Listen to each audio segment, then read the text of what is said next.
तो चलिए आज देखते हैं एमसीक्यू टाइप क्वेश्चन जो कि वेरी इंपॉर्टेंट है, जो आपको university exam, college exam and competitive exam में देखने को मिलते हैं। इनसे अक्सर क्वेश्चन बनते हैं। तो सबसे पहला क्वेश्चन है, which of the following is not a physical agent of sterilization.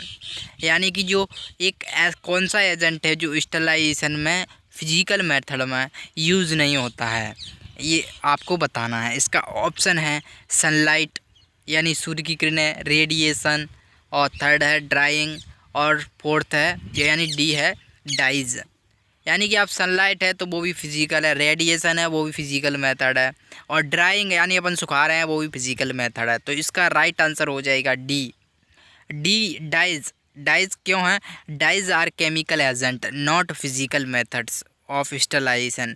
यानी कि ये केमिकल एजेंट है, ना कि ये फिजिकल मेथड है। देखिए सेकंड क्वेश्चन है, बैक्टीरियल एजेंट्स।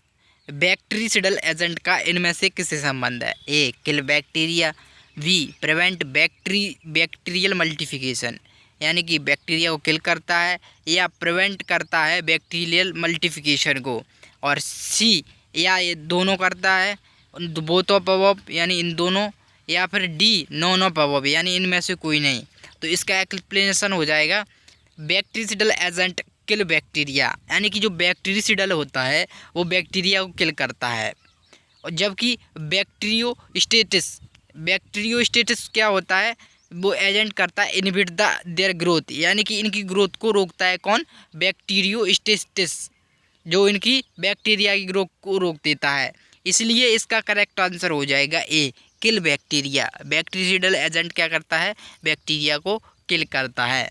अब नेक्स्ट एमसीक्यू देखते हैं क्या है। Third MCQ, what is Gram stain. Gram stain क्या है? Simple stain, negative stain, differential stain या नो स्टेन। तो इसका एक्सप्लेनेशन हो जाएगा, Gram stain is a differential stain. एक ग्राम स्टेन है, ये डिफरेंशियल स्टेन है, यूज टू क्लासीफाई, जिसका यूज़ किया जाता है बैक्टीरिया को क्लासीफाई करने के लिए, based on their cell wall properties, यानी कि इनकी सेल वॉल प्रॉपर्टीज़ के आधार पर इनको क्लासीफाई किया जाता है। तो इसका राइट एंड करेक्ट आंसर हो जाएगा सी differential stand. Gram stand differential stain है। अब देखते हैं fourth MCQ, which of the following is not a bacterial safe. यानी कि इनमें से कौन सा बैक्टीरिया का शेप नहीं होता है? ए बैसिलस, बी कोकस, और सी स्पाइरल, और डी ओवेल। तो इसका राइट आंसर हो जाएगा डी ओवेल। ये क्यों हो जाएगा? क्योंकि oval is not one of the common shapes. ये बैक्टीरिया का शेप नहीं होता है, इसलिए इसका करेक्ट आंसर हो जाएगा डी। तो बैक्टीरिया का शेप नहीं होता, ओवेल टाइप का। बैसिलस होता है, कोकस होता है, स्पाइरल होता है। इसको डिटेल में बैक्टीरिया को हम बैक्टीरिया वाले वीडियो में पढ़ेंगे। अब फिफ्थ एमसीक्यू है, विच organelle is responsible for cellular respiration. यानी कि ऐसा कौन सा ऑर्गेनेल है? ऑर्गेनेल मतलब जो सेल के अंदर छोटे छोटे अंग होते हैं, जैसे mitochondria, Golgi body, up Golgi apparatus, ऐसे न्यूक्लियस, ऐसे इनमें से कौन सा ऑर्गेनेल है जो सेलुलर रेस्पायरेशन है, यानी सेल के सांस श्वसन लेने के लिए, सेल जो सांस लेती है उसमें एटीपी बनती है, वो कौन सा ऑर्गेनेल करता है? ए माइटोकॉन्ड्रियन, बी न्यूक्लियस, और सी राइबोसोम, और डी लाइसोसोम। देखिए न्यूक्लियस क्या है? न्यूक्लियस में डीएनए आरएनए होता है। राइबोसोम क्या है? प्रोटीन सिंथेसिस करता है। लाइसोसोम क्या करता है? इसे आत्महत्या की थैली, सुसाइडल बैग भी कहते हैं।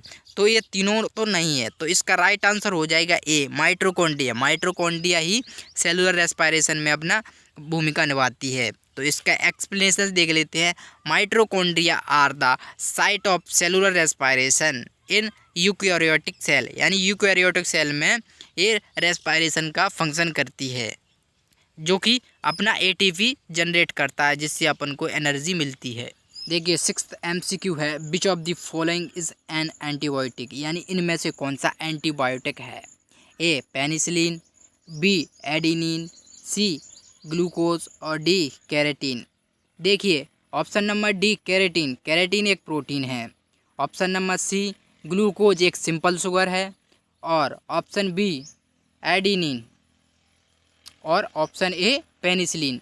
तो इनमें से एडेनिन तो है नहीं और इसका राइट आंसर हो जाएगा ए पेनिसिलिन। पेनिसिलिन एक एंटीबायोटिक है। देखिए 7th MCQ है, spores of Bacillus stearothermophilus can be resistant to heat for period up to, यानी कि हीट से कब तक रेजिस्ट करता है ये बैसिलस स्टीरियोथर्मोफिल्स। स्टीरियोथर्मोफिल्स है वो हीट से कितने समय पीरियड तक वो रेजिस्टेंट करता है। तो इसके ऑप्शन हैं ए 12 आवर्स, बी 6 आवर्स और डी 2 आवर्स और डी 13 मिनट्स यानी 30 मिनट्स तक। तो इसका आंसर हो जाएगा अपना A 12 hours. Spores of Bacillus stearothermophilus can withstand heat for period up to 12 hour, यानी कि 12 घंटे तक ये हीट से रेजिस्टेंट कर सकता है। 8th MCQ है, spores of Bacillus stearothermophilus are less resistant to, यानी कि इनमें से किससे कम रेजिस्टेंस होता है। कौन का? बैसिलस स्टीरियोथर्मोफिल्स का। तो A chemical disinfectant, B dry heat, C moist heat और डी फ्रीजिंग। तो इसका राइट आंसर हो जाएगा ए केमिकल डिसइंफेक्टेंट। अब इसका एक्सप्लेनेशन देख लेते हैं। Chemical disinfectants are generally less effective than heat sterilization for inactivation of spores. देखिए केमिकल जो है वो स्पोर्स को कम इफेक्टिवली किल करता है, जबकि जो फिजिकल मेथड होती हैं हीट स्टरलाइजेशन की वो क्या है, वो पूरी तरह स्पोर्स को किल कर देता है यानी डिस्ट्रॉय कर देता है। इसलिए ये लेस रेजिस्टेंस होगा। तो इसका राइट आंसर हो जाएगा ए केमिकल डिसइंफेक्टेंट, यानी कि जो हम केमिकल का यूज़ करते हैं वो क्या है, लेस इफ़ेक्टिव होते हैं, जिसके कारण स्पोर्स सही से किल या डिस्ट्रॉय नहीं हो पाते हैं। 9th MCQ है, which of the following is non ionising low energy type of radiation. A infrared rays, B ultraviolet rays, C both और डी नॉन। तो इसका राइट आंसर हो जाएगा बोथ, यानी इंफ्रारेड रेज और अल्ट्रावायलेट रेज दोनों ही क्या है, non ionising low energy type of radiation है। 10th MCQ है, which of the following is considered as biological agent, यानी कि यह बायोलॉजिकल एजेंट के रूप में किसे कंसिडर किया जाता है। Viruses, bacteria, fungi, all of this. तो एक्सप्लेनेशन क्या है, viruses, bacteria and fungi are all classified biological agents, यानी कि ये बायोलॉजिकली एजेंट हैं ये तीनों, वायरसेस, बैक्टीरिया एंड फंजाई, जिनको क्लासिफाई किया गया है। ऐसे ही medical and paramedical related video पाने के लिए चैनल को सब्सक्राइब करें एंड वीडियो को लाइक